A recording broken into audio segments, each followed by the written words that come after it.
Hello hello friends, जय जगन्नाथ। समस्ते केमती अच्छा? आई होप समस्ते बहुत भल थे, तंदुरुस्त थे। आज हूँ आम ओडिया नववर्ष एवं पणा संक्रांति, तो तार शुभेच्छा एवं शुभकामना सांग मैंने आपण मैंने समस्ते एमती खुशी रुहतु, भलरे रुहतु, मत एमती सब सपोर्ट करूँ। आज जेहेतु संक्रांति थिला तो मंदिर जावाक पड़ो।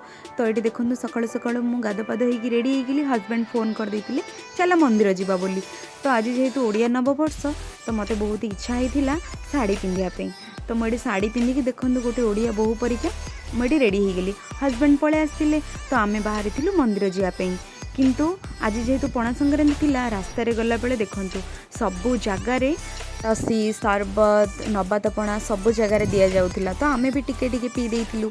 देन आम आसलु ठाकुराणी माँ को दर्शन करने, कहीं माँ बापा घर को आसबार बहुत दिन हो गला आम जाइनु दर्शन करने। तो एत भिड़ थिला जे एत लाइन लगी काले मु हजिजी बोली हजबैंड मोर हाथ छाड़ू नथिले। देन आम से फेरी गोकुल धाम जाइलु दर्शन करने। जेहेतु पहड़ पड़ी नाला ओपेन थिला मंदिर, तो आम दर्शन करूँ, भल भाव दर्शन मिलता। सेठू दर्शन सरला आम स्वामी स्त्री मिसिकी बसिकी टिके गपसप करूँ। गपसप सरला आमको लगी जाइतिला बहुत जोर से भोक। आज जेहेतु संक्रांति थिला बिना पियाज रसुण खाई आम घर को फेरी। जदि आपण मानक आम वीडियो भल लगुव लाइक शेयर सब्सक्राइब करा जमार भूल।